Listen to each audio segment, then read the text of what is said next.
Hello, this is Matt on the Moon Lambo channel. Did you know that in the early days of Ripple, they tried to give away their XRP holdings, and they did. They gave away small bits, but it eventually became truly problematic. I'm sure some of you are aware of this, but recently this has been discussed on crypto Twitter, and there are a few articles about it, and so I wanted to talk about this a little bit. There's a piece here from the Daily Hodl titled Ripple Executive Says It Became Impossible for Company to Give Away Its Massive XRP Holdings, and this one from Crypto News Flash. Is Ripple's XRP escrow the biggest sin? CTO Schwartz takes a stand. With, of course, Schwartz being David Schwartz, who is also co-creator of the XRP ledger. So I'm going to share with you the specifics as well as some of my personal thoughts on this. Some people are offended by the amount of XRP that Ripple holds, and I happen to not be. But I appreciate diversity of thought, so it's all good in my book. As long as people aren't being trolly, I don't care if you agree with me or not. I just enjoy if we can have thoughtful discourse, and even if we disagree in the end, just still be adults about it and be friends and all that crap. Anyway, before we go any further, though, ladies and gentlemen, boys and girls, if you would please ever so delicately tap the like button, I would definitely appreciate the support. And I also recommend that you treat yourself, girl, by subscribing to the Moon Lambo channel, which is the Moon Lamboist of all channels on the YouTubes. I do not know what that means, but I'm going with it. I'm definitely going with it here. Oh, also, by the way, I don't have a financial background of any kind. I am not offering financial advice, and so you should not buy or sell anything because of anything I say or write. I just think it's fun to talk about topics such as this, and I run this YouTube channel purely as a hobby. That is all that it is. Let's dive in now. Ripple's chief technology officer, David Schwartz, recently spoke out for the first time on the issue of the SEC's lawsuit against Ripple Labs, citing the predicament the company found itself in back in 2011. The company was founded after 2011, so that's some sort of mistake, but it's crypto media. They don't really catch the fine deets. Anyway, Schwartz's statements came in response to a crypto enthusiast on Twitter who stated that Ripple's biggest sin was the way the company manages its XRP holdings. And I believe it was this tweet right here by Yasin M, who wrote the following. I remember the excitement of the early days. You're right, so much potential wasted. Their original sin was the founders' distribution, along with them holding on to 55 billion XRP in escrow, but still under their control. That was really short-sighted and a sign of greed. Well, I don't think that there would have been any, and we'll go through the specifics of the article. I don't think there's any way that they could have foreseen exactly how things would unfold and the degree to which this would become problematic. But I will say, on the side of greed, I respectfully disagree. It's okay to anybody that thinks that it was greedy, super duper. I just don't share that opinion because understand that when XRP was created, it was worth $0.00. So the fact that they had 55 billion of it didn't matter. Sure, they wanted to build something around it, but consider this. You can't force anyone to purchase XRP. So the fact that people wanted to do it means that they were okay with the initial setup. Maybe they wanted a cheerleader like Ripple to be able to utilize it, disperse it, this or that. And they were transparent from the beginning. So if you think it's greedy, that's fine. I just, again, respectfully disagree. I think it resulted in things being messy, so there was a better way to do it in hindsight. And I'm not necessarily convinced that the 55 billion XRP, that's whatever the number is now, I'm not necessarily convinced that's the exact number that must exist and be an escrow in order for this whole plan to succeed. But that's all hindsight stuff. As far as the greed portion of it, I just don't see it. If I create Moon Lambo coin and there's let's just say there's 1 trillion of them, and I keep 99%, I'm like, if anyone wants to buy the rest, go ahead. And then people buy it. Well, first of all, that's admittedly dumb. But I'm just saying, in an open market, make your own choices. As long as there's transparency, I personally don't have any sort of actual beef with that. Now, where are we on this one? Oh, here we go. The total amount of XRP in Ripple's escrow account is known to be more than half of its total supply of XRP.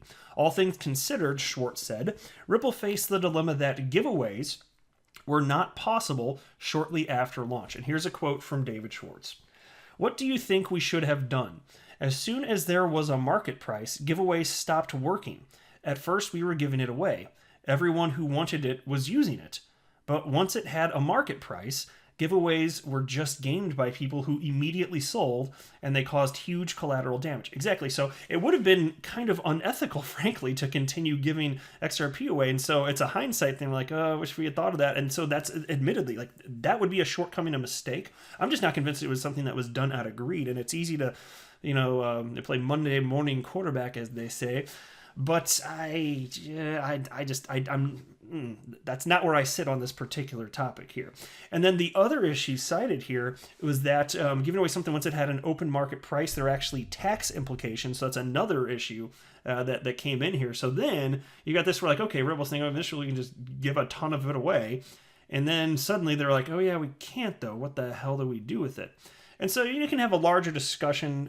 It would be I don't want to get too far into this, but like you could even talk about, should Ripple just burn a bunch of their XRP holdings? This or that. What are the pros? What are the cons? I'd be willing to have conversations about that, certainly, and it's an interesting point of conversation.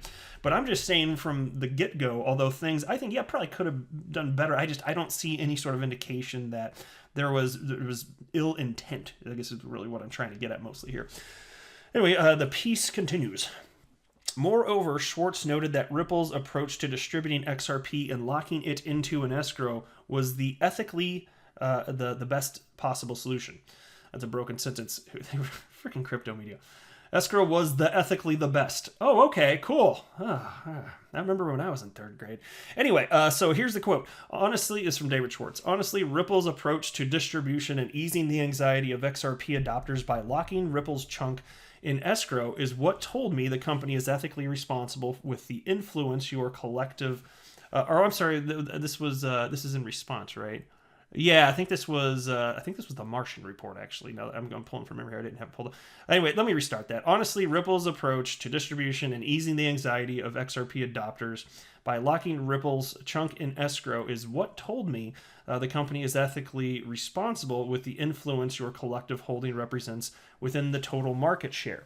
It is funny that something that seemed so easy in 2011 turned out to be a nearly impossible task. The failure of giveaways, the tax complications, and simply the lack of good options caught me, at least completely by surprise. So the second part of that, I believe, is what was from David Schwartz. The first part, unless I'm completely mistaken, was from somebody else anyway.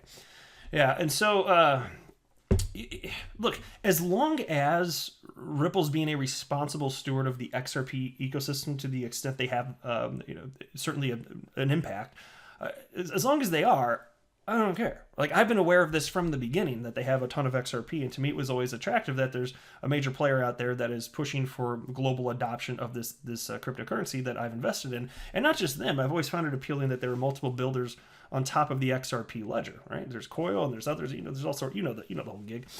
But when asked if Ripple should have put its XRP into the development of the XRP ledger, Schwartz said the risks of that move were impossible to assess at the time. The company had no idea in 2011 what it should have used the huge amount of XRP for. You're imagining we somehow commit to unchangeable rules very early, taking the risk we guessed wrong, Schwartz said. And so I happen to be sympathetic to that position. So you can look again in hindsight and say, yeah, it could have been done differently, but how the hell would you know this? It's a brand new asset class. Nothing like this has ever been done before and was technologically impossible just a couple years prior. And so the market just moved forward, and sometimes things are messy. Piece continues, though. As for whether Ripple could have come up with a better solution, and whether he felt good about the decision to go with the current escrow solution, Schwartz said he thinks Ripple did a good job, but not perfect. And here's another quote. I think we faced some unprecedented challenges and did a good job overall. Not perfect. I don't think making big irrevocable commitments earlier would be helped, and it definitely didn't seem prudent at the time. The biggest problem was that we didn't want to hold XRP forever, but giving it away became impossible. It was a bizarre challenge. Lockups don't work too well either. And to me, that strikes me as intellectually honest. It does. And factually, just it is the case, right? Anyway, responding to an XRP enthusiast who stated that Ripple can defend all the SEC's accusations and prove them wrong, Schwartz said the following, and this was, I believe, in response to my fellow XRP YouTuber, the Blockchain Backer. who wrote, this is David Schwartz now. Early next week, I'll run what I'd like to say about this specifically by our legal team, but I suspect they'll tell me that it will have to wait until we file our formal response. Being muzzled sucks. It's what I hate most about lawsuits. And I think that's reasonable. Like, I know people want to hear more from Ripple and that whole thing. I don't really want to get into it in this video, but I'll just say I understand why people have a strong desire. But that's why I'm glad there have been a couple comments along the way from Ripple and Brad Garlinghouse over the last week and a half or so acknowledging things. And I get it if people emotionally feel like this sucks. I want more information from Ripple faster. But who knows internally what they're going through, and they got to make sure that from a legal perspective, you get the ducks in a row, messaging on point. And so they've got to be very thorough, and I'm actually sympathetic to that as well. Like, this could get very messy, and if they're not very careful about the messaging moving forward, who needs a gotcha moment from the opposing side, from the SEC? So I'm okay with it. There is going to be all sorts of information coming out from Ripple in the future, and it's going to get sorted out one way or another. And I happen to be an optimist personally.